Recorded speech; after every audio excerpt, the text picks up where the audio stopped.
What price does the universe demand for forgotten sins? What sleeps beneath the bones of worlds, waiting for the moment when faith falters and silence becomes a grave? In the endless night between stars, there are things older than memory, older than death itself, and they do not forgive. The Imperium of man stretched across 1,000,000 worlds, bound by blood and fire and the corpse light of a dying god, yet it had forgotten. It had forgotten what walked before humanity crawled from the primordial muck. It had forgotten the war that shattered galaxies and made gods into prisoners. It had forgotten the Nightbringer. And when the tombs opened across 500 worlds, when the green light of ancient malice pierced through sacred earth, humanity would remember. They would remember in screaming. They would remember in ash. They would remember in the silence that follows extinction, when the last prayer dies unanswered on frozen lips. The Orpheus sector had been faithful. For 10,000 years, it had bled for the golden throne. Cathedral spires reached toward poisoned skies on every world, their bells tolling hymns to the master of mankind. Pilgrim ships crawled between the stars, carrying the devout to touch relics soaked in martyrs' blood. Children were taught to love the emperor before they learned their mothers' faces. Faith was not merely believed here, it was breathed, eaten, worn into the bones of every living soul.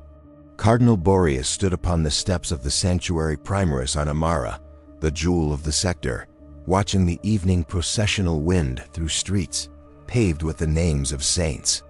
He was old beyond counting, his body more machine than flesh, his heart replaced with a blessed mechanism that beat in perfect rhythm with the prayers he whispered ceaselessly. He believed, as only men approaching death can believe, that the Emperor's light was eternal and inviolable.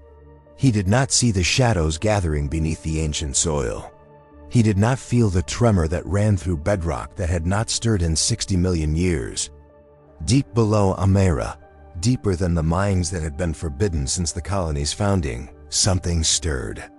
The Necron had walked these stars when humanity was still learning to make fire, and they had made this world their tomb. The stasis crypts stretched for hundreds of kilometers in every direction, silent as the void, cold as the space between galaxies.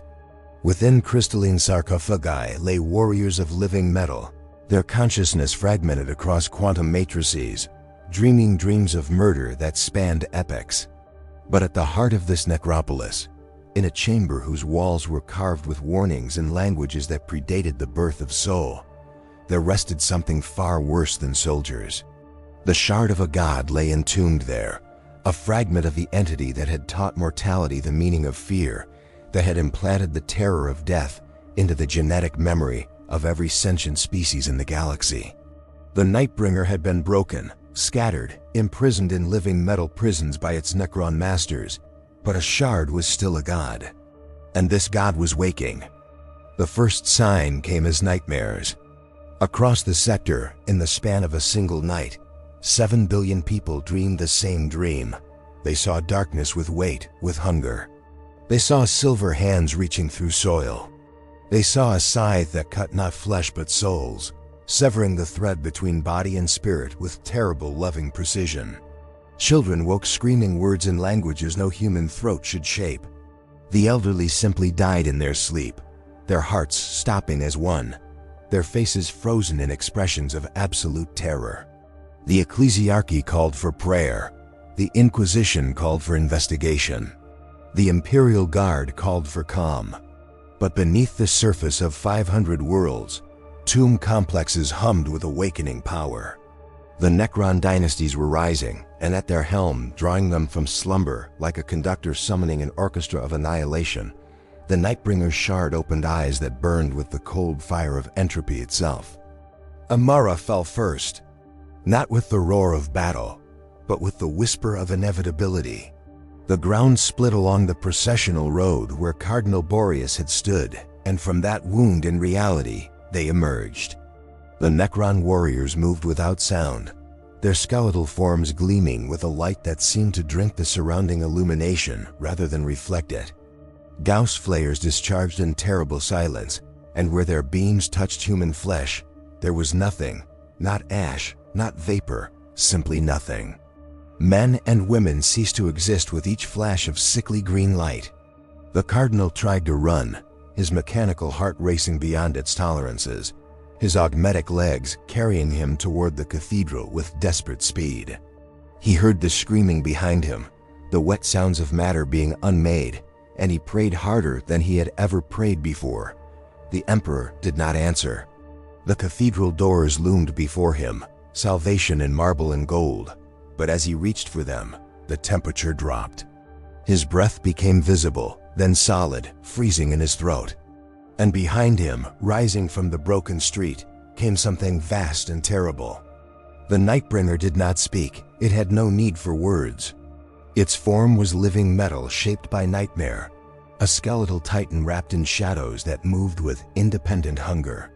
In one hand it carried a scythe that seemed to exist in more dimensions than three, its blade bending light and hope and faith away from its edge. The cardinal turned, because some instinct deeper than thought demanded he witness his destroyer.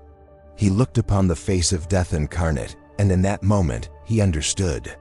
Every fear humanity had ever felt, every dread that waited in the darkness, every child's terror of the thing beneath the bed, all of it had been placed there by this entity. The Nightbringer had seeded mortality with fear in an age before memory. It had made death something to be dreaded rather than accepted. And now it had come to collect on that ancient investment, with interest compounded across 60 million years. The screaming stopped eventually, not because there were no more voices, but because there were no more throats to carry them. Emera burned with spectral fire that consumed without heat, a conflagration of pure annihilation that reduced cathedrals to atomic dust and left only silence in its wake. But the Nightbringer was not satisfied with one world. Across the sector, tomb complexes activated in cascading sequence, each awakening feeding power to the next, each risen dynasty adding its strength to the tide of silver death that swept through the Orpheus stars. Forge worlds were silenced mid-production, their sacred machines twisted into mockeries of their former function. Agricultural planets were harvested in ways that had nothing to do with grain. Hive cities that housed billions became mausoleums in hours, their populations simply erased, their structures standing empty as monuments to extinction. The Imperium responded, as it always did, with fire and fury and faith. Battle fleets translated from the warp, their crews singing hymns of protection, their weapons blessed by 10,000 priests. The Imperial Guard mustered forces that numbered in the hundreds of millions, their tanks rolling forward beneath banners that had never known defeat. Space Marine chapters descended from the stars, angels of death in ceramite armor, their bolters speaking the Emperor's judgment in explosive verse. But against the Nightbringer, faith was not a shield, it was a beacon. The Catan Shard could taste belief, could smell the desperate hope that burned in mortal hearts, and it found these offerings delicious. Every prayer fed its hunger. Every plea for deliverance told it exactly where the living cowered. The Space Marines of the Dune Eagles were the first to fall, their fortress monastery breached by forces that ignored void shields and laughed at adamantium. Chapter Master Hiran died with his thunder hammer raised, screaming defiance at the silver tide that consumed his brothers. By the 43rd day, 300 worlds had fallen silent. The astropathic choirs could no longer hear them, not because communication had been disrupted, but because there was no one left to speak. The Inquisition convened in secret session, their faces pale with knowledge that could never be shared with the masses. They spoke of ancient treaties and buried weapons, of bargains made in humanity's darkest hour and prices that had never been paid. Someone mentioned the name that must not be spoken, the word that described what the Nightbringer truly was, what all the Clan truly were, and what their awakening meant for the galaxy. The chamber fell silent, and in that silence, an Inquisitor Lord named Zeroth voiced the question no one wanted to answer. If the shards were waking across the Orpheus sector, if 500 worlds were being harvested like crops before winter, then what had triggered this awakening? What had disturbed the tombs that had slept since before humanity's ancestors descended from the trees? The answer, when it came, was delivered not by any living soul, but by a data packet recovered from a destroyed explorer vessel. It contained a single image, a relic, pulled from archaeological dig site 700 meters beneath the surface of Amara's primary moon, bearing symbols that matched nothing in Imperial records, but everything in the Forbidden's archives. Someone had found it. Someone had touched it. And in touching it, they had rung a bell that echoed across 60 million years of patient waiting.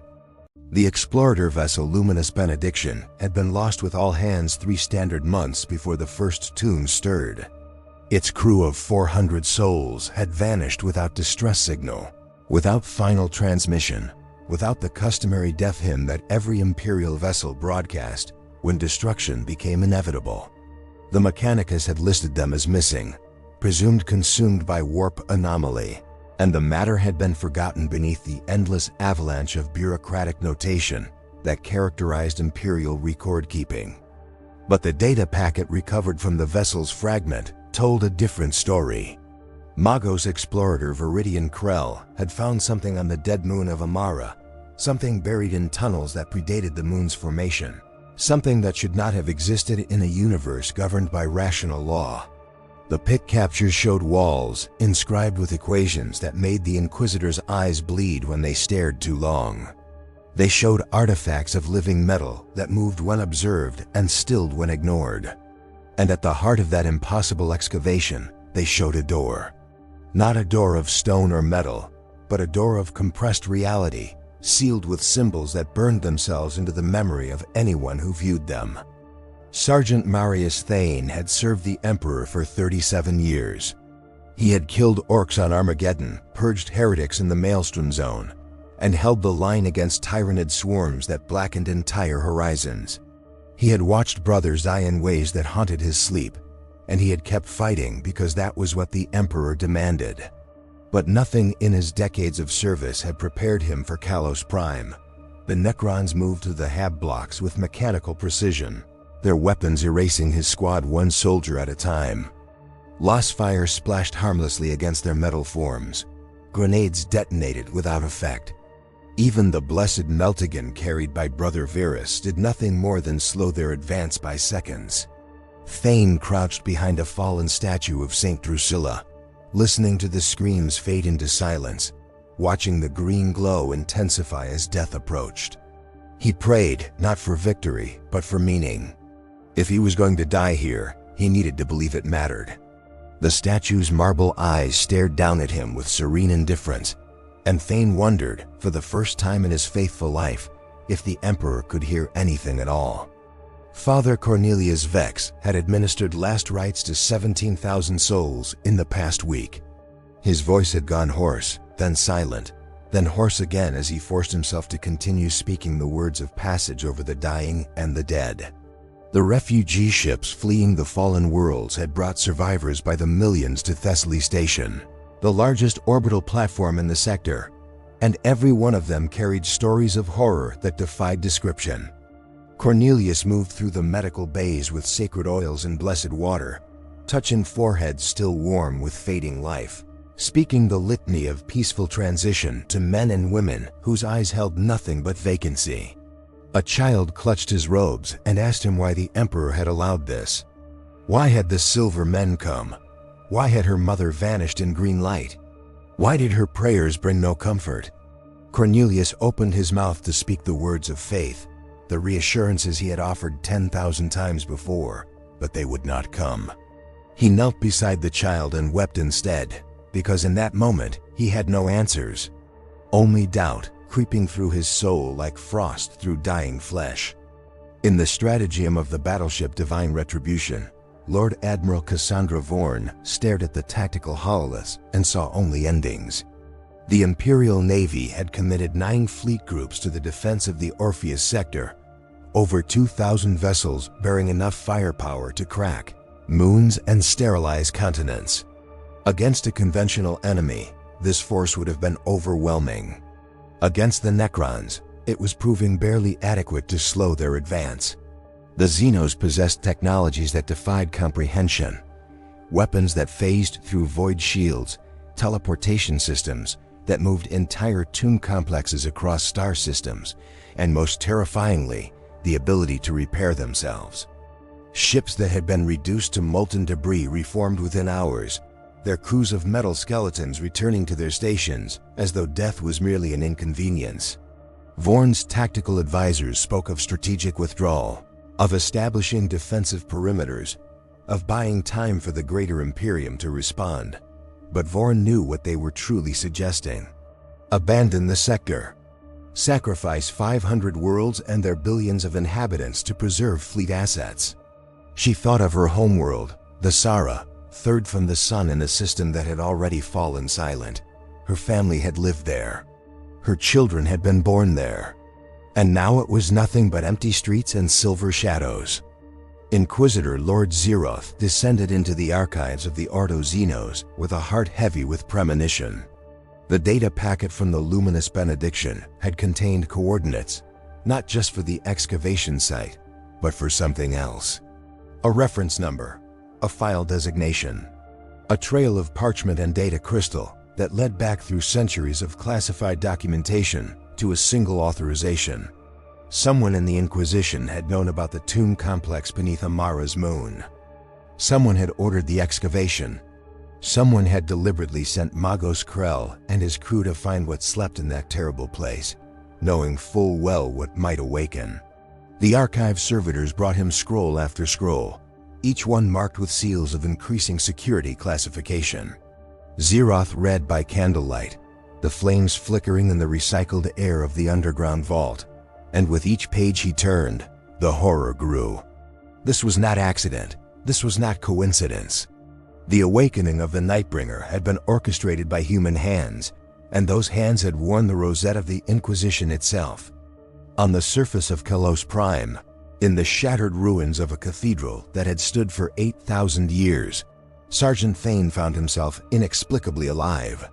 The Necrons had passed him by, their emerald eyes scanning over his position without recognition, their weapons silent as they marched toward more populated areas.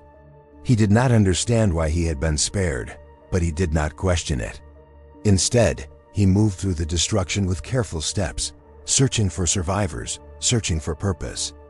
In the nave of the ruined church, beneath a fallen aquila that had once crowned the altar, he found a woman in the robes of a missionary. She was dying, her body crushed beneath debris, but her eyes were clear and calm. She beckoned him closer, and when he knelt beside her, she pressed something into his hand, a data slate. Its surface cracked, but its machine spirit still functioning. She whispered words he could barely hear, the name of a world, the location of a vault, the truth about what had been done. Then she smiled, as though death was a relief, and her eyes closed forever. Thane looked at the data slate and saw coordinates for a planet called Moiray's Rest, marked with the seal of an Inquisitor whose name made his blood run cold. Cardinal Boreas was not dead. The Nightbringer had not killed him on the steps of the Sanctuary Primaris. It had done something far worse. It had shown him the truth. In the instant before the scythe should have fallen, the ancient Khan shard had reached into his mind and peeled back the layers of faith and certainty that had defined his existence. It had shown him the Emperor, not as the divine savior of mankind, but as something older and darker, a being of terrible power who had made bargains in the age of strife that now came due. It had shown him the pact between the Inquisition and forces that should never have been contacted, alliances formed in desperation that had preserved humanity at the cost of its soul. And it had shown him himself, his centuries of prayer and devotion, revealed as nothing more than echoes in an empty cathedral, heard by no one, meaning nothing. Boreas wandered the ruins of Amara now, his mechanical heart beating its useless rhythm, his faith shattered beyond reconstruction. He spoke to no one. He helped no one. He simply walked, waiting for the death that would not come, carrying knowledge that burned hotter than any flame.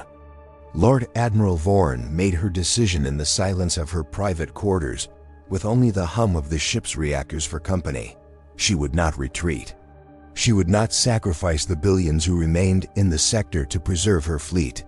Instead, she would lead the counteroffensive personally, driving the divine retribution and its escorts directly into the heart of Necron territory, The tactical advisors called it suicide.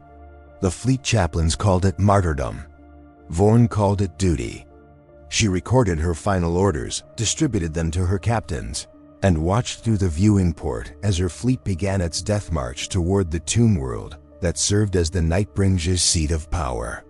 She thought of her children, dead on the Sara, and found that she no longer feared joining them.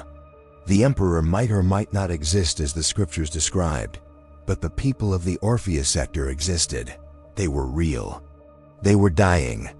And if she could buy them even one more day of life with the sacrifice of her fleet, then her existence would have meaning.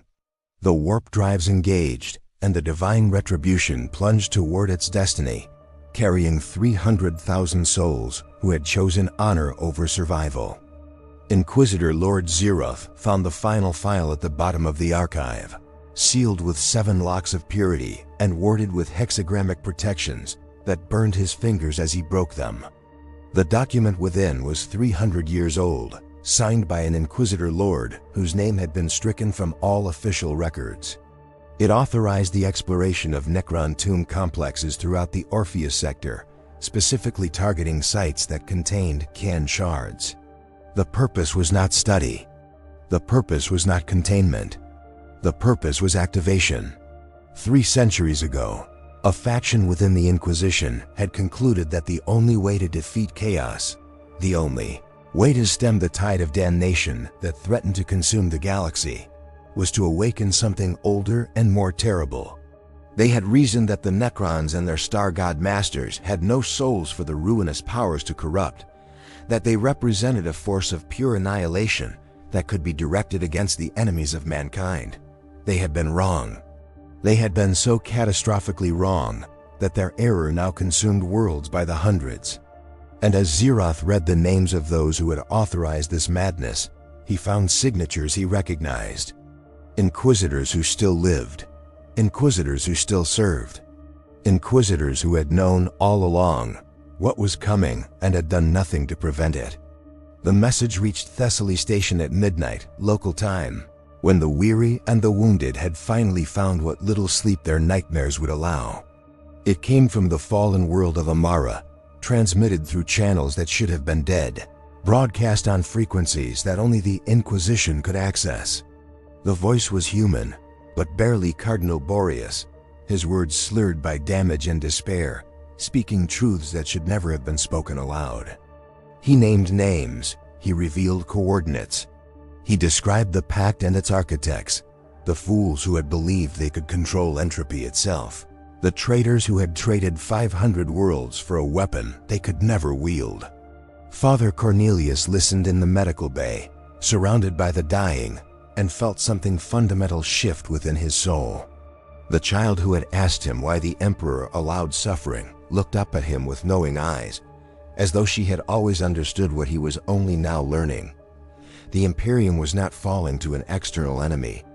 It was consuming itself, eaten from within by secrets and compromises and deals struck in darkness. And somewhere in the void, moving between the stars with a hunger that transcended time, the Nightbringer tasted humanity's despair and found it sweeter than any soul it had ever consumed. The harvest had only begun. The broadcast spread like plague through the dying sector, carried by astropaths who wept as they transmitted, received by officers who listened in stunned silence, absorbed by the faithful who had built their entire existence upon foundations now revealed as sand. Cardinal Boreas had named 17 inquisitors, 3 lord generals, and an ecclesiarch who had died 2 centuries past, but whose legacy now stood exposed as treason of the highest order. Riots erupted on Thessaly Station within hours of the message's receipt. Guardsmen who had fought and bled for the Imperium turned their weapons on the officers who commanded them. Priests were dragged from their pulpits and beaten by congregations who demanded answers none could provide. In the Medicae wards, patients who had been praying for the Emperor's healing mercy tore the aquila, pendants from their necks, and hurled them at the medical servitors. Faith, that most precious currency of the Imperium, had been counterfeited by those sworn to protect it, and now the population of an entire sector was discovering they had been paying for lies with their blood. Sergeant Marius Thane moved through the chaos of the dying worlds with the data slate pressed against his chest like a holy relic. The missionary's final gift had given him purpose when all other purpose had been stripped away. Moire's rest lay 7 systems distant, a world he had never heard of, marked on no standard Imperial charts, existing only in the classified databases of the Inquisition. The name itself felt like prophecy, the Moire, the fates of ancient Terran myth, the weavers of destiny who cut the threads of mortal lives. Thane commandeered a refugee shuttle from a burning orbital platform, its pilot dead at the controls, its passengers huddled in the cargo bay with hollow eyes and trembling hands. He did not explain where they were going. He did not offer hope or comfort. He simply flew, following coordinates that burned in his memory, carrying knowledge he did not fully understand toward a destination that might hold answers or might hold only more questions. Behind him, Kalos Prime's atmosphere ignited as Necron harvest vessels began their final extraction. The divine retribution translated from the warp at the edge of the Nephra system, and Lord Admiral Cassandra Vorn beheld the tomb world that served as the Nightbringer's throne. It was a planet that should not have existed, a sphere of living metal that pulsed with sickly green luminescence, its surface crawling with structures that rearranged themselves in patterns that hurt the eyes to follow.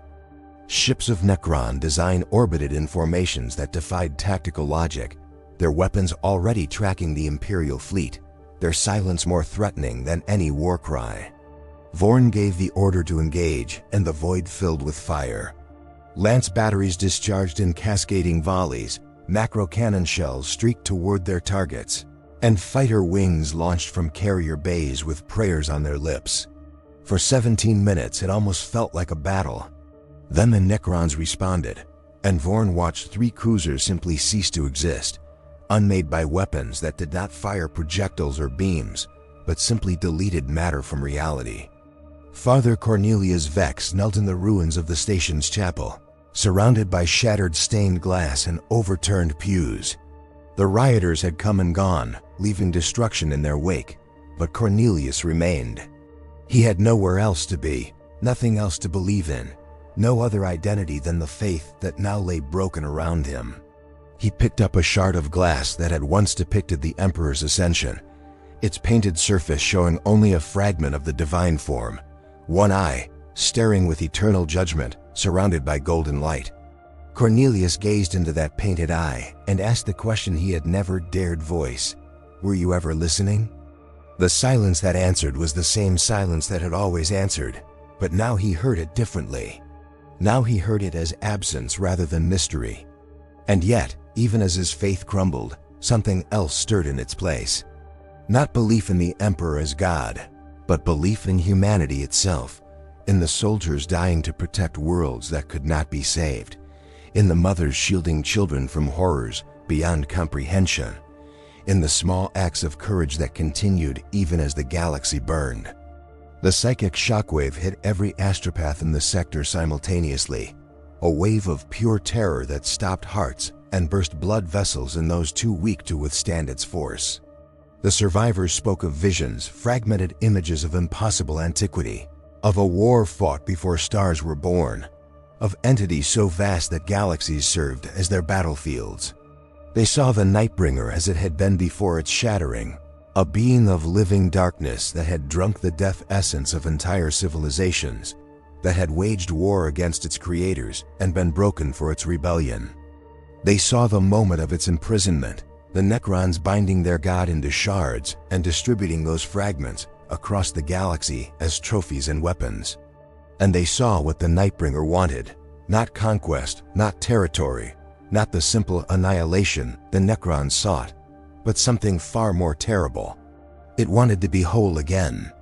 Every shard that awakened, every fragment that tasted mortal fear and fed upon psychic agony grew stronger.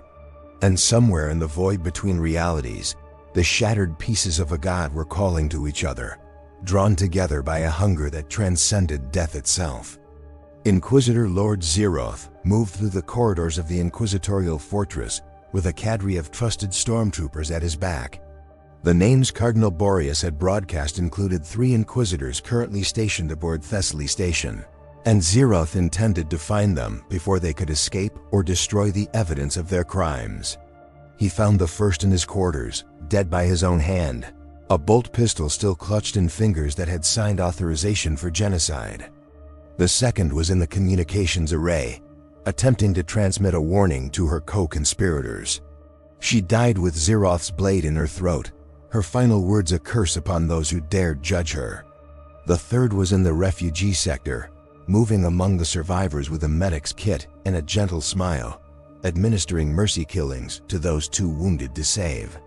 Zeroth watched this last conspirator from the shadows, saw the tenderness with which she ended suffering, and understood something terrible about the nature of evil. These were not monsters. They were pragmatists, faithful in their own twisted fashion, willing to sacrifice everything for what they believed would save humanity. Cardinal Boreas walked through the dead streets of Amara, his feet carrying him toward the crater where the sanctuary Primaris had once stood. The Nightbringer had not killed him, had not even truly harmed him. It had simply shown him truth and left him to survive it. Now he understood why. He was a messenger, a herald of despair, a voice crying in the wilderness of the Imperium's final hours. The things he had seen in the Star God's revelation continued to unfold in his mind.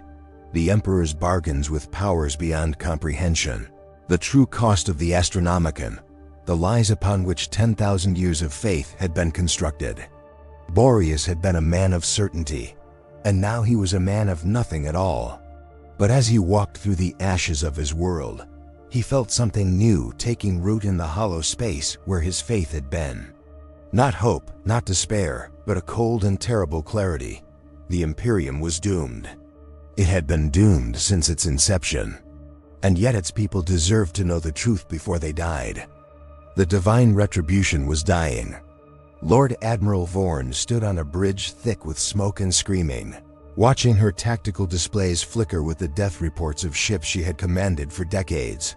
The Necron weapons were beyond comprehension, beams that aged metal to dust in seconds, fields that redirected kinetic energy back at its source, boarding parties that phased through hull plating as though it were mist.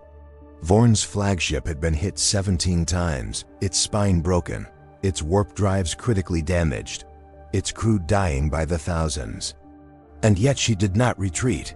She ordered the remains of her fleet to concentrate fire on the planet's largest structure, a pyramid of impossible dimensions that her augurs identified as the source of the Nightbringer's power.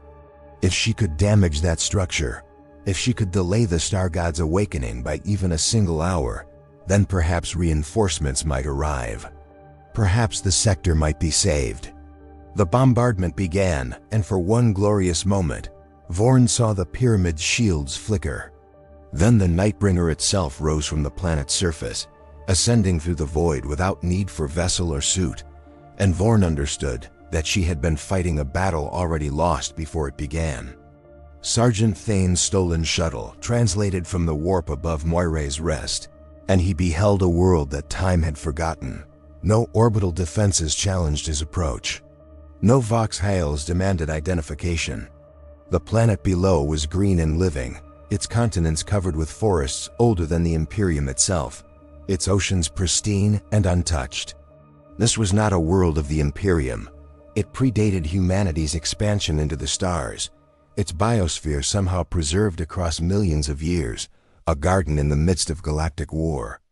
Thane descended through the atmosphere with trembling hands, the data slate's coordinates guiding him toward a structure at the planet's northern pole. What he found there made him weep.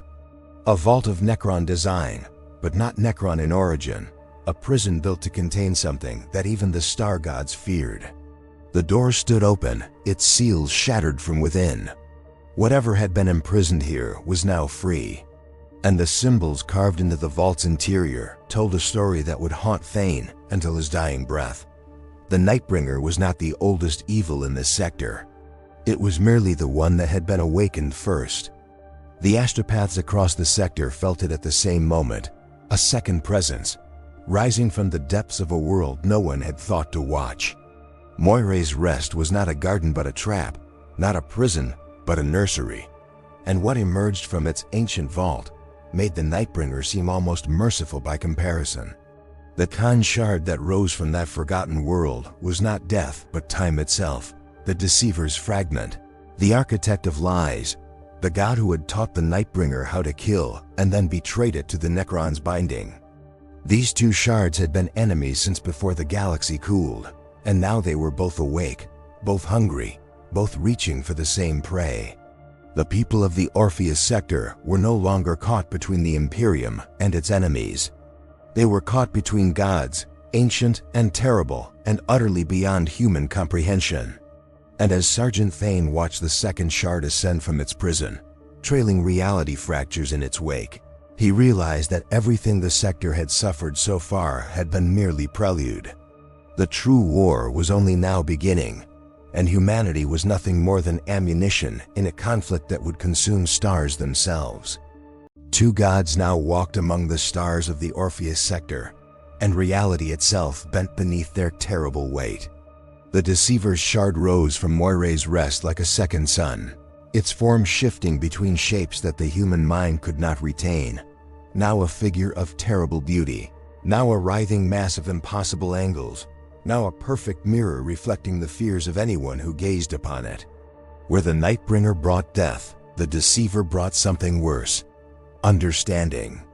Those who looked upon it saw their entire lives rewritten, every choice revealed as manipulation, every love exposed as lie, every moment of joy twisted into evidence of cosmic jest.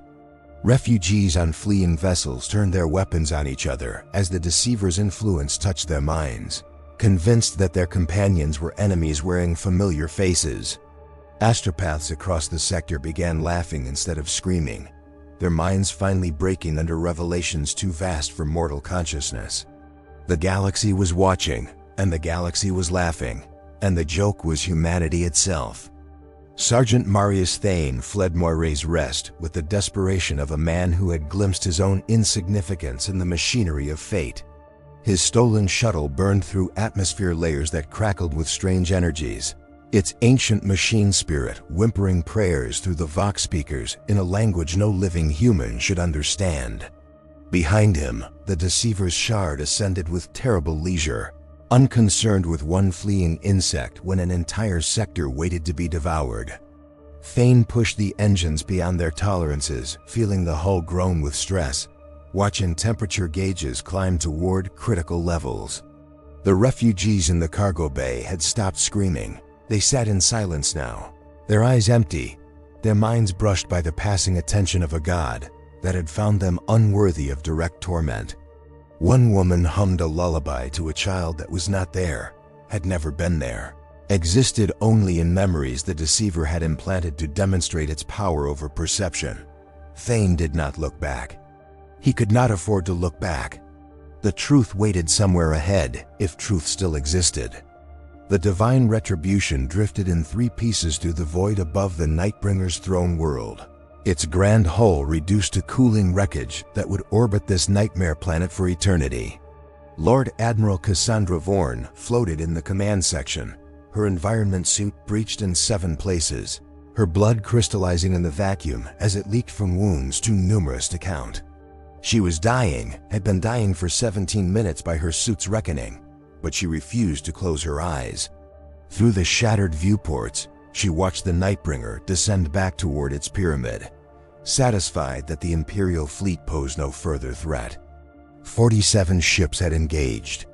3 remained operational, fleeing toward the system's edge with crews too traumatized to function.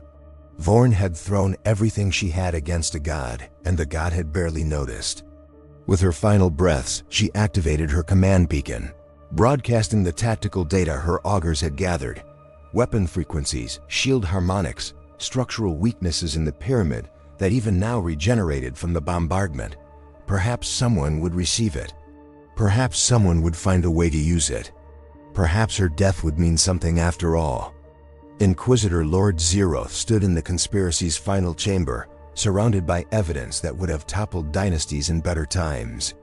The 17 Inquisitors named by Cardinal Boreas, had been merely the public face of something far older, far more pervasive, far more terrifying in its implications. The documents spread before him traced a lineage of treason back 3 millennia, to a conclave of Lords Inquisitor who had gazed into the future and seen only extinction.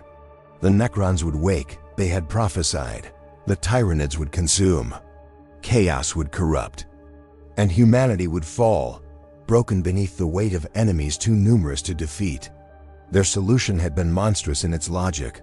Awaken the C'tan first, while they were still fragmented, still controllable, still capable of being directed against the Imperium's true enemies. The documents showed attempts at communication with Necron lords, bargains proposed and rejected, experiments on captured shards that had cost entire worlds.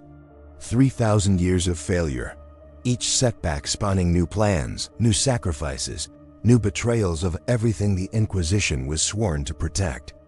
Father Cornelius Vex rose from the ruins of the chapel, with glass still embedded in his palms and a decision burning in his heart. The faith he had known was broken, perhaps forever, but faith itself was not so easily destroyed.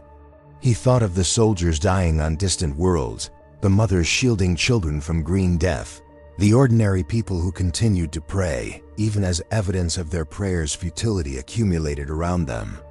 They believed not because belief was logical, not because evidence supported their devotion, but because belief was what made them human. The Emperor might be a corpse on a golden throne. The Imperium might be built on lies and betrayal. But the choice to hope, to fight, to love in the face of annihilation, that choice remained theirs. Cornelius walked out of the ruined chapel and into the station's refugee sectors, where the faithful waited for someone to tell them what to believe. He would not offer them comfortable lies. He would offer them uncomfortable truth, and let them choose what to build upon its foundation. Cardinal Boreas stopped walking. In the center of Amara's greatest crater, where the sanctuary Primaris had anchored the faith of billions for 8,000 years, he felt something touch his mind. Not the cold violation of the Nightbringer, but something else, something almost gentle. The Deceiver's influence brushed against his consciousness like a whisper between dreams, offering visions of possibility that made his broken heart race.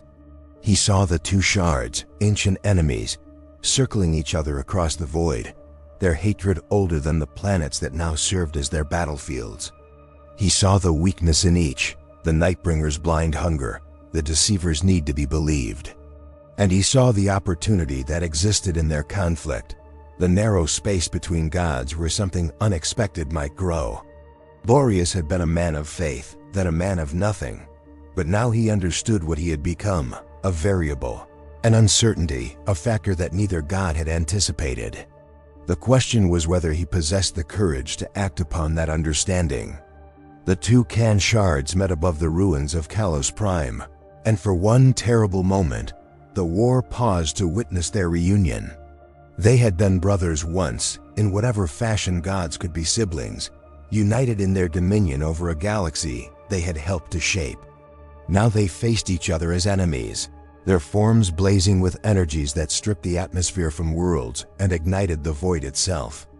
The Nightbringer spoke first, its voice a frequency that shattered the minds of every psyker within 3 systems, demanding submission from the fragment that had betrayed it to imprisonment. The Deceiver laughed, and that laughter rewrote the memories of everyone who heard it, convincing them they had always known this moment would come. Neither attacked, neither retreated. They hung in the burning sky like binary stars, and the surviving humans of the sector understood that they were witnessing something that transcended their comprehension, a negotiation between powers that had existed before time had meaning.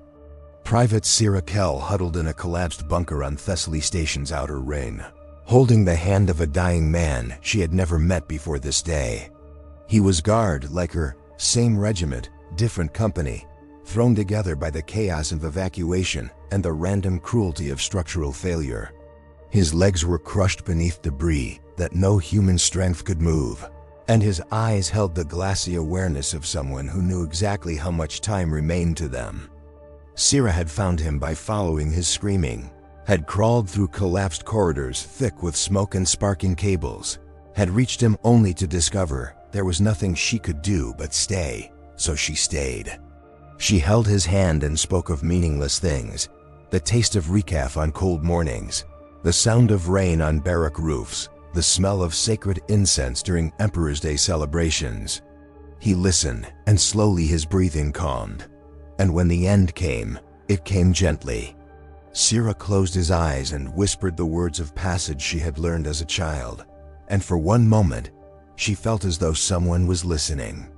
The conspiracy's final document lay before Inquisitor Lord Zeroth, and its contents froze the blood in his veins. The Lord's Inquisitor who had begun this madness 3 millennia past had not acted alone. They had received guidance, instruction, detailed information about canned shard locations and awakening protocols. They had been contacted by an entity that claimed to serve humanity's interests, that offered salvation in exchange for cooperation, that had provided the knowledge necessary to begin the entire catastrophic program. That entity had a name, though it was not a name any human tongue could properly pronounce. The closest translation, rendered in High Gothic script that seemed to writhe on the page, was simply this: the Deceiver. The Catan shard that now rose above Moray's Rest had orchestrated its own awakening. It had spent 3,000 years manipulating the Inquisition, feeding them carefully crafted truths and strategic lies, guiding them toward the moment when they would open the tombs that held its ancient enemy. Everything, the conspiracy, the awakening, the fall of 500 worlds, had been one god's revenge upon another. Sergeant Thane's shuttle translated from the warp at the edge of the Orpheus sector, and he beheld the assembled might of the Imperium's response. Battle barges of the Adeptus Astartes hung in formation alongside vessels of the Imperial Navy, too numerous to count. Troop transports carried millions of guardsmen toward the conflict zone. Inquisitorial black ships ran silent among the fleet, their purposes unknown even to the admirals who commanded this armada. The Imperium had heard the sector's dying screams, and it had answered with force sufficient to crush star systems. Thane transmitted his identification codes and was immediately seized by inquisitorial boarding parties who demanded the data slate the missionary had given him on Kalos Prime. He surrendered it without resistance, too exhausted for fear, too broken for hope. As the Inquisitors reviewed its contents, as their faces shifted from confusion to horror to something that might have been resolve, Thane asked the question that had burned in his mind since Moiray's Rest. Could this fleet defeat two gods? The silence that answered told him everything he needed to know. This was not a rescue force. This was a funeral procession, and the only question remaining was how many would die before the sector fell. The Nightbringer and the Deceiver reached their accord as the Imperial fleet approached. Not peace, not alliance, but temporary cessation of hostilities in the face of common prey. The humans came with their weapons and their faith and their desperate courage, and the two shards recognized opportunity in their arrival. They would hunt together as they had hunted in ages past, and when the last human had been consumed, when the last prayer had been silenced, when the sector lay quiet as the tomb it was always meant to become, then they would settle their ancient scores. The Imperial fleet dropped from warp with weapons hot and hymns blaring from every Vox channel, and for one frozen moment, the universe held its breath. Every soul in that armada felt the weight of what they faced, the hopelessness of their mission, the certainty of their deaths. And then the first lance battery fired, and the final battle for the Orpheus sector began. The void burned. 10,000 weapons discharged in the span of a single heartbeat. Lances and macro cannons and torpedo salvos turning the space between fleets into a corridor of annihilating fire. The Imperial Armada threw everything it possessed at the two shards that hung motionless above Kalos Prime, and for 7 seconds, hope existed. The Nightbringer's form flickered as a concentrated bombardment from 3 battle barges struck its manifestation simultaneously. The Deceiver's shifting shape destabilized as psychic torpedoes detonated against its essence. Admiral Korvax, commanding from the bridge of the Imperator Bellum, allowed himself one breath of belief, that perhaps gods could bleed after all. Then the Catan responded. The Nightbringer swept its scythe in an arc that covered 300 kilometers of void, and 17 vessels simply ceased. No explosions, no debris. The ships and their 40,000 crew existed, and then they did not. The Deceiver laughed, and that laughter reached into the minds of 100 astropaths across the fleet, showing them truths that reduced their consciousness to screaming static. Sergeant Marius Thane watched the battle from the observation deck of the inquisitorial cruiser that had taken him aboard. His hands pressed against the armor glass as though he could reach through and pull the dying ships to safety. The data slate's contents had been transmitted to every vessel in the fleet, its revelation spreading through command structures like poison through blood. The Inquisition had done this. The Inquisition had awakened the Nightbringer, had freed the Deceiver, had sacrificed 500 worlds on the altar of a 3,000-year conspiracy, orchestrated by the very god they had sought to weaponize. Thane saw the reactions on the faces of the crew around him, the disbelief, the rage, the terrible recognition that they were dying for sins committed centuries before their birth. A junior officer wept openly, her tears floating in the low gravity of the observation deck. A veteran sergeant stared at his rosette with eyes that held murder. The fleet was fighting two battles now, one against gods, another against the revelation that everything they believed had been built on betrayal. Cardinal Boreas stood at the center of Amara's greatest wound, his mechanical heart beating its useless rhythm, his mind touched by powers that no human should comprehend. He understood now what the Deceiver wanted, not merely victory over its ancient enemy, but vindication. The Nightbringer had been the favored child of the Khan pantheon, the most powerful, the most feared, and the Deceiver had engineered its downfall out of jealousy that spanned epochs. This battle, this sector, these 500 dying worlds, all of it was a stage upon which the Deceiver would prove its superiority. And Boreas held the key to disrupting that performance. The Nightbringer had shown him truths, but it had also shown him weaknesses, the frequency at which its essence could be disrupted, the ancient wounds from its shattering that still ached with vulnerability, the binding symbols that the Necrons had used to imprison it. Boreas began to walk toward the crater's edge, toward the tomb complex that still pulsed beneath Amara's surface. He had been a cardinal of the Imperium.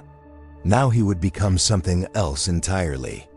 Father Cornelius Vex addressed the refugees of Thessaly Station from atop a pile of debris that had once been a statue of Saint Macarius.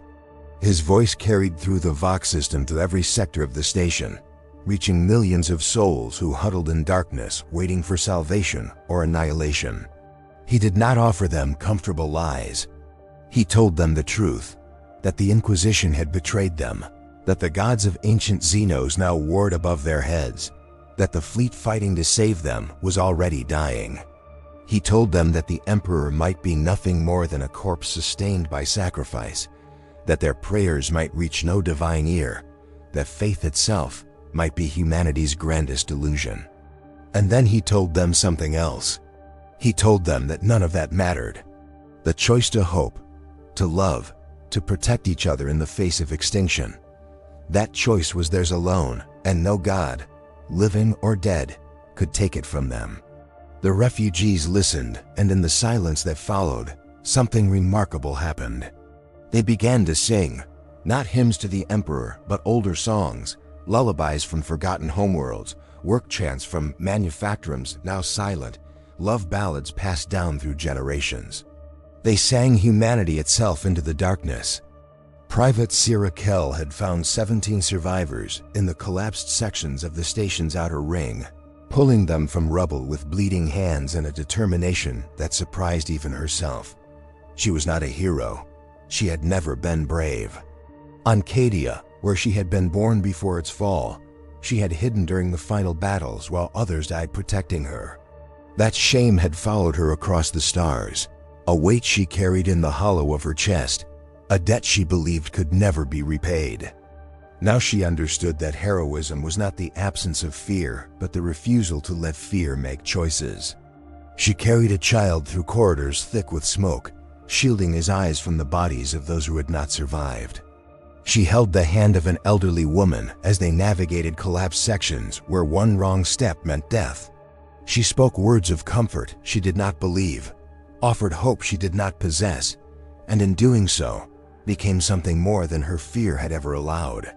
The station shuddered around her as distant weapons fire reached even this forgotten corner of the war. Inquisitor Lord Zeroth broadcast his confession to the entire fleet as the battle raged around them. He named every Lord Inquisitor who had participated in the conspiracy, every world that had been sacrificed for the program, every lie that had been told to justify the unjustifiable. He accepted responsibility on behalf of his order, acknowledged that the Inquisition had failed in its most sacred duty, and offered the only atonement he could conceive. The inquisitorial vessels would lead the final assault on the Conshards, their crews buying time for the rest of the fleet to evacuate the sector's survivors. It was not redemption.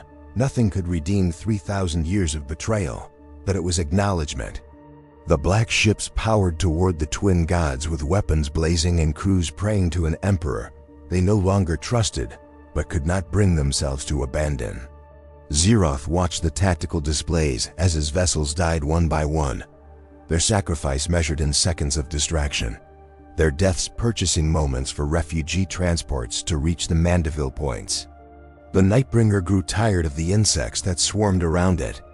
With a gesture that rippled reality across 3-star systems, it reached into the heart of the Imperial fleet and touched the Imperator Bellum directly. Admiral Korvax felt his soul being pulled from his body, drawn toward the side that existed in dimensions beyond human perception. He had 7 seconds of absolute clarity, 7 seconds in which every moment of his life replayed with perfect fidelity, and in those 7 seconds, he found peace. He had served, he had fought. He would die as he had lived, standing against the darkness with nothing but duty and defiance. His final order, transmitted through neural link as his body began to dissolve, sent the Imperator Bellum on a collision course with the Nightbringer's manifestation. The ship's plasma reactors had been set to overload. The resulting explosion would not destroy a god, could not even truly harm one, but it would illuminate the void with the light of human courage. Korvax smiled as oblivion took him, and in that smile was everything the Imperium was meant to be. Cardinal Boreas descended into the tomb complex beneath Amara with steps that echoed through corridors older than human memory. The Necron warriors that guarded this place did not challenge him. The Nightbringer's touch remained upon his consciousness, marking him as something outside their targeting protocols. He walked past stasis chambers containing soldiers of living metal, past weapon systems that could crack continents, past technology so advanced they seemed like sorcery to his augmented eyes. At the heart of the complex, he found what he sought, the binding altar where the Nightbringer's shard had slumbered for 60 million years. The symbols carved into its surface still pulsed with residual energy, still held echoes of the power that had imprisoned a god. Boreas had no illusions about what he was attempting. He was not a hero. He was a broken man, his faith shattered, his purpose destroyed. But he understood something the Deceiver had not anticipated. Despair could be a weapon too. With trembling hands, he began to trace the binding symbols, speaking words that the Nightbringer itself had seared into his memory. The Deceiver felt it first, a disturbance in the patterns it had woven across millennia, a variable it had not accounted for. On Amara's surface, a human was attempting to reactivate the binding altar, using knowledge that should have died with the Nightbringer's revelation. The Catan shard of trickery and manipulation turned its attention from the dying fleet to the world below, and for the first time since its awakening, it experienced something almost like concern. The binding symbols were not merely technology but contracts, agreements made in the forge of creation when reality itself was still malleable. If the altar could be reactivated, if the binding could be restored, the Nightbringer would be drawn back into its prison, and the Deceiver with it, for the symbols recognize no distinction between shards of the same broken whole. The god of lies began to descend toward Amara with terrible speed, its form shifting through configurations of pure threat. its voice broadcasting promises of agony to the insect that dared challenge it. But Cardinal Boreas did not hear. He was beyond hearing, beyond fear, beyond everything except the sequence of symbols that might save or doom a sector. The Nightbringer sensed its ancient enemy's distraction and struck.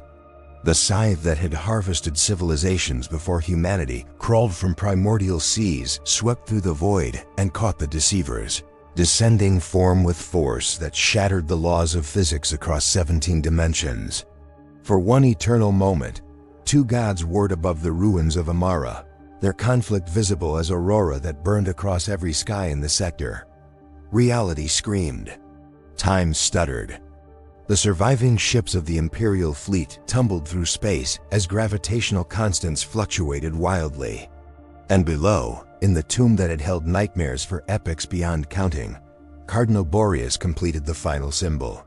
The binding altar blazed with light that was not light, energy that was not energy, power drawn from the moment of creation itself.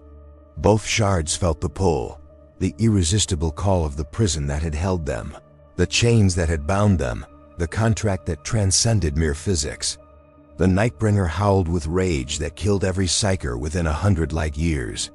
The Deceiver laughed because even in defeat, it appreciated the irony of being undone by a faith it had helped destroy. Sergeant Thane watched from the observation deck as the two gods were pulled toward Amara's surface, their forms diminishing as the binding altar's power grew. It was not victory. The shards were not being destroyed, merely contained. And containment was temporary.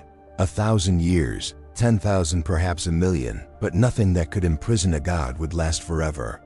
The Orpheus sector lay in ruins. 473 worlds had fallen silent.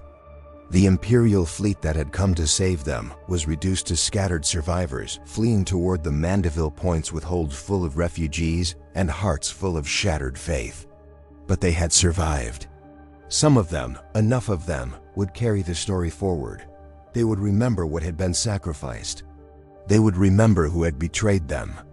And perhaps, in that remembering, they would find the strength to rebuild something better from the ashes. Thane pressed his hand against the armorglass and whispered a prayer to no one in particular, asking for nothing except the chance to see tomorrow. The binding completed as Amara's sun set for the final time, the planet's atmosphere so choked with debris that light would never again reach its surface naturally.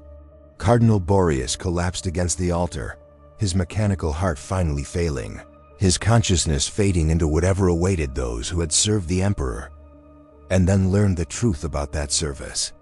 The last thing he saw was the twin forms of the Nightbringer and the Deceiver, frozen in the moment of their imprisonment, their faces locked in expressions that might have been rage or might have been something else entirely. They would dream in their prison, he knew. They would dream of revenge, of freedom, of the moment when the binding weakened enough for them to break free once more. But that moment was distant, and the present belonged to those who had survived. Boreas closed his eyes and let the darkness take him, and in that darkness, he found something unexpected: peace. Not the peace of faith restored, but the peace of purpose fulfilled. He had been a cardinal, then he had been nothing. Now he was a sacrifice, and that was enough. Thessaly Station drifted through the void, its population reduced by 2/3, its structures damaged beyond immediate repair, its place in the Imperium uncertain. Father Cornelius stood at the viewing port of the station's highest surviving spire, watching the distant flashes of the fleet's warped translations as the survivors fled the sector. The songs had stopped, replaced by the quiet sounds of grief and exhaustion, but something of their spirit remained. The refugees had chosen to hope, even knowing the truth, even understanding the lies upon which their faith had been built. That choice, Cornelius understood, was the only thing that truly mattered. The Emperor might be god or corpse or something in between. The Imperium might be salvation or damnation wearing familiar clothes. But humanity's capacity to love, to sacrifice, to stand against the darkness regardless of cost, that was real, that was eternal. That was the only light that could never be extinguished. Cornelius began to compose a new sermon, not of faith in the Emperor, but of faith in each other. Private Sira Kell sat among the survivors she had rescued, her hands still bleeding from the debris she had moved, her body aching with exhaustion beyond anything she had ever known. The child she had carried through the corridors slept with his head in her lap, his breathing slow and peaceful despite everything he had witnessed. The elderly woman whose hand she had held now held hers, offering comfort to the one who had offered comfort first. Sira thought of Cadia, of the shame she had carried across the stars, and realized that it no longer weighed upon her. She had hidden then because she had not known who she was. Now she knew. She was someone who ran toward the screaming, who held hands in the darkness, who carried children through fire. The debt she believed she owed had been paid, not in a single heroic moment, but in 1,000 small choices made in the shadow of extinction. She closed her eyes and let sleep take her, and for the first time since Cadia's fall, she did not dream of failure. The Orpheus sector fell silent as the last warp translations completed and the survivors scattered across the galaxy, carrying their stories to worlds that would struggle to believe them. 500 worlds lay dark, their populations harvested or fled, their cities silent monuments to what had been lost. The tomb complex beneath Amara hummed with imprisoned power, its binding altar still glowing with the light of Cardinal Boreas's final sacrifice. The Necron warriors that had risen returned to their crypts, their purpose fulfilled, their masters contained once more. And in the void between stars, something stirred, not the shards that had been bound, but echoes of their awakening, ripples spreading outward through the galaxy to touch other tombs, other prisons, other forgotten nightmares waiting to be remembered. The Nightbringer and the Deceiver slept, but their sleep was not peaceful. They dreamed of revenge. They dreamed of the moment when the binding would fail and they would walk among the stars once more. They dreamed of the sector that had defied them, and in those dreams, they planned a reckoning that would make their first awakening seem merciful by comparison. Time meant nothing to gods. They could wait. They were very, very patient. 3 centuries passed like dust through the fingers of eternity, and the Orpheus sector remained a wound upon the galaxy's face that would not heal. The dead worlds orbited their suns in perfect silence, their atmospheres slowly recovering from the fires that had consumed them, their oceans purifying themselves of the ash that had choked them for generations. Life returned to some, hardy organisms that cared nothing for the bones of civilizations, plants that grew through the skulls of cathedrals, insects that built hives in the hollow shells of battle tanks. Nature reclaimed what humanity had surrendered, and in that reclamation, there was a beauty so terrible it could break the hearts of those few pilgrims who came to witness it. They walked through streets where billions had lived, touched walls that still held the handprints of children, and wept for reasons they could not fully articulate. Some called it sacred ground. Others called it cursed. Most simply called it lost, and let the silence speak for itself. Remembrancer Elias Vorn stood at the edge of the great processional on Amara, his boots sinking into soil that had been street stone before the Nightbringer's emergence had shattered it. He had spent 40 years collecting stories of the fall, interviewing survivors in hospices and veteran halls and quiet corners of Imperial worlds where the broken went to forget. His data slates contained 10,000 testimonies, each one a fragment of the greater truth he sought to assemble. The official history spoke of containment, of victory, of the Imperium's inevitable triumph over Xeno's aggression. But Elias knew the truth that the Administratum sought to bury. There had been no victory here. There had only been survival, and even that had cost more than any ledger could record. He knelt and pressed his palm against the fractured ground, feeling the coldness that still radiated from deep below, where the binding altar held gods in dreamless sleep. What did it mean to win, he wondered, when winning looked so much like loss? The tomb complex beneath the planet's surface hummed with contained energies that the Mechanicus could detect but never comprehend. Tech priests had established observation stations throughout the upper levels, their instruments recording fluctuations in power that corresponded to no known scientific principle. Some theorized that the bound shards dreamed, that their imprisoned consciousnesses generated readings that manifested as spikes in the quantum foam. Others believed the readings were warnings, the universe itself crying out against the imprisonment of beings that predated its current configuration. The truth, as always, remained unknowable. The Nightbringer and the Deceiver slept in their crystalline prisons, their essences scattered across dimensions that human minds could not perceive, their hatred preserved like insects in amber. They would wake again. Everyone who studied the binding understood this with the certainty of those who have glimpsed inevitability. The only question was when, and whether humanity would be ready. The survivors of the fall had scattered across the Imperium like seeds from a dying flower, carrying their stories to worlds that could not truly understand what they described. Sergeant Marius Thane died at the age of 107, surrounded by soldiers he had trained and students he had taught, his final words a prayer in a language he had learned on Moire's Rest that no one present could translate. Father Cornelius Vex lived longer still, his chapel of honest questions becoming a place of pilgrimage for those who sought faith without certainty, doubt without despair. He preached his final sermon at the age of 203, his voice still strong, his words still challenging everything the ecclesiarchy held sacred. Captain Sirakel became General Sirakel, then Lord Commander, her strategy studied in war colleges across a dozen sectors. She never forgot the corridors of Thessaly Station, and every soldier who served under her learned the same lesson she had learned: move toward the screaming. The questions they left behind proved more enduring than any of their individual lives. What did it mean to have faith in an Imperium built upon lies? What remained when the foundations of belief crumbled and the gods proved indifferent to prayer?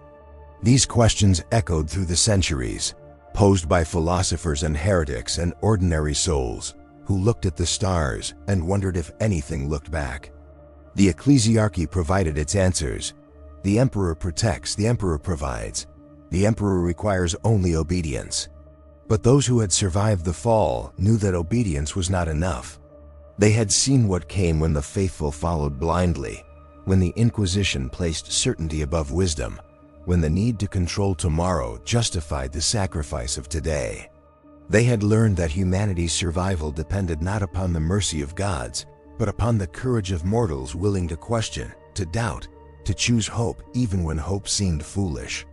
Cardinal Boreas became a saint and a heretic, depending upon who spoke his name. The ecclesiarchy declared him martyr, a faithful servant who had given his life to contain the Xenos threat. The Inquisition classified him as dangerous, a man whose final actions had revealed too much about the conspiracy that had awakened the shards. The survivors simply called him human, with all the complexity that word implied. He had been a believer who lost his faith. He had been a broken man who found purpose in his brokenness.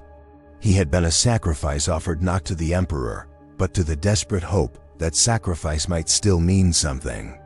His body was never recovered from the depths of the binding altar, and some whispered that he remained there still, his consciousness somehow preserved in the machinery that held God's prisoner, watching over the sleepers with eyes that had seen too much truth to ever close in peace. The galaxy continued its slow rotation toward entropy, and new wars rose to replace the ones that faded into history. The Tyranids pressed against the eastern fringe. Chaos cultists whispered their seductions in the shadows of a million worlds. Orc-Waz gathered in the darkness between sectors, their green tides threatening to overwhelm everything the Imperium had built. Against these horrors, the fall of the 500 worlds became one tragedy among countless tragedies, one loss among losses beyond numbering.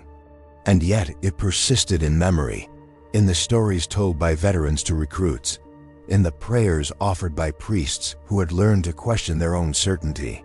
Something had changed in the Orpheus sector, something subtle but significant, a crack in the foundation of imperial faith that could never be fully repaired.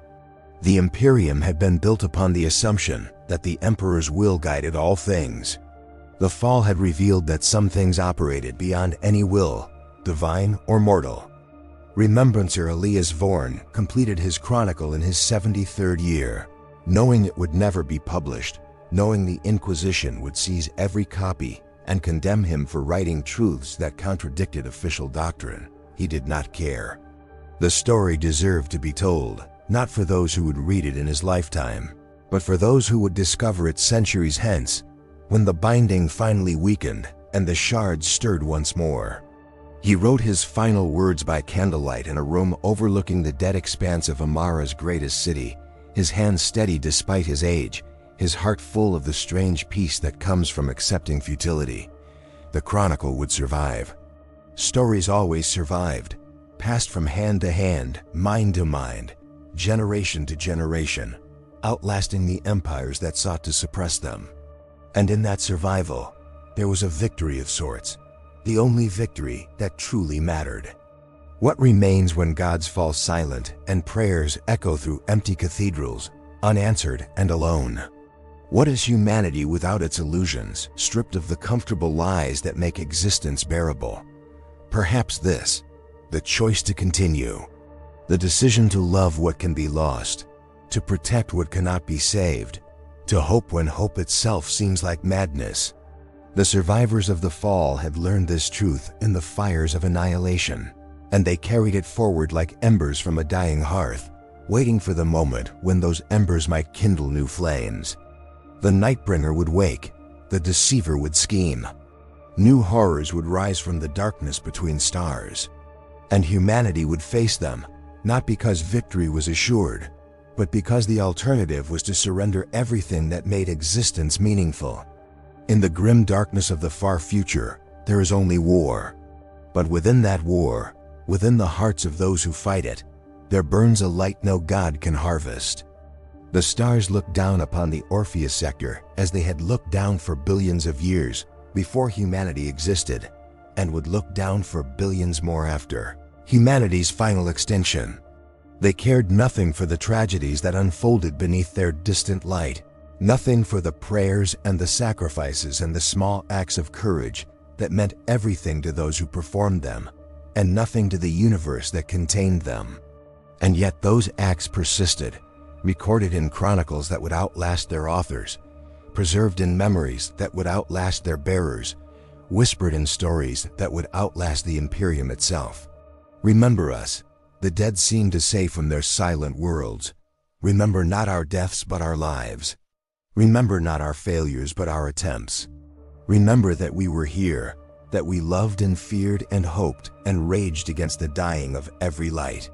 Remember, and in remembering, carry us forward into whatever dawn awaits. And so this chronicle passes from hand to hand, from age to age, from the darkness of one millennium into the darkness of the next. If these words have carried you through the fall of the 500 worlds, if you have walked through the ruins of faith and emerged changed by the journey, then let this story live beyond this moment. Share it with those who understand that even in fiction, truth can be found. Like this tale, if it has moved something within you that needed moving. Subscribe to continue walking together through the grim darkness, where more stories wait to be told, more questions wait to be asked, more light waits to be kindled in the endless night.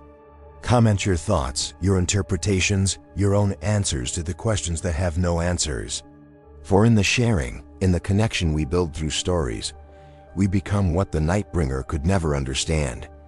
We become each other's keepers, each other's reason to face tomorrow. The Emperor protects, but so do we. Always so do we.